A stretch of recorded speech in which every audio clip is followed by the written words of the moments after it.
আজি আমাৰ যি এক্স BLT আগত BLT আছিলে যিসকলে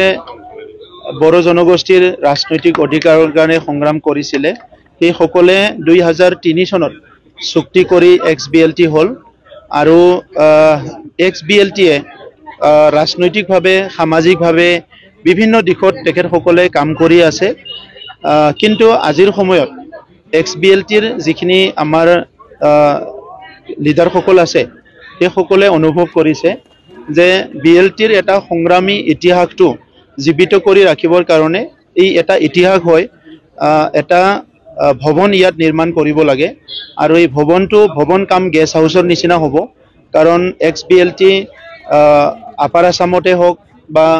আমাৰ ধেমাজিতে হওক কাৰ্বি আংলং সবতো আছিলে এই সকলে বিভিন্ন সময়ত কোকৰাঝাৰত আহিলে থাকিবলৈ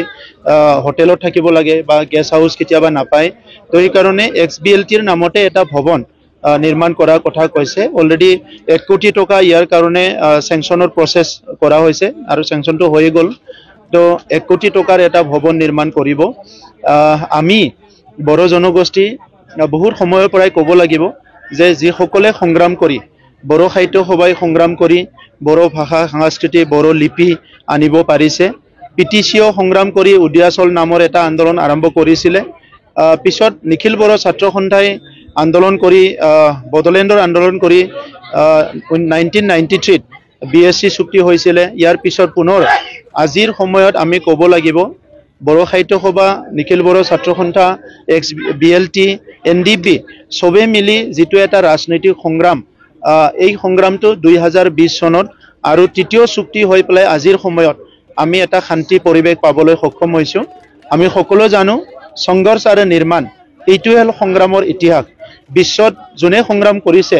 ই প্ৰথমতে সংগ্ৰাম কৰিছে দেশ স্বাধীনতাৰ কাৰণে হওক জাতি স্বাধীনতাৰ কাৰণে হওক পিছত হি নিৰ্মাণ কৰিছে আৰু আজি নিৰ্মাণৰ সময়ত আমি এই কথাটো আমি উপলব্ধি কৰিছো আৰু এক্স BLTৰ নেতাসকলে কোৱাৰ নিচিনা 1 কোটি টকাৰ ভৱন এই কাৰগাঁৱত আমি নিৰ্মাণ কৰিবলৈ ঠিক কৰিছো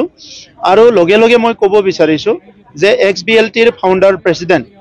বীৰ চিলাগাং ডাঙৰীয়াৰ নামত তেখেতৰ যেটো ষ্টেচু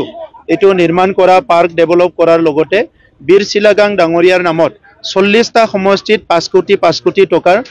আমাৰ ষ্টেডিয়াম নিৰ্মাণৰ কাম চলি আছে অলৰেডি 12খন ষ্টেডিয়াম স্যাংশন কৰা হৈ গল যাহাতে তেখেতৰ যি অৱদান তেখেতৰ মহান চিন্তা এটো যাহাতে আহি থকা প্ৰজন্মই ভালকে বুজি পায় আৰু একে সময়তে আমাৰ এক্স BLTৰ কিছুমান মাৰ্টিয়াৰ হি সংগ্ৰামত হোৱা ৰৈ গৈছিলে তেখেত সকলক আমি এটা ফেজ অহা 12 জুনত আমি এক্সগ্ৰেছিয়া দিবলৈ গৈ আছো আৰু এক্স BLTৰ কিছুমান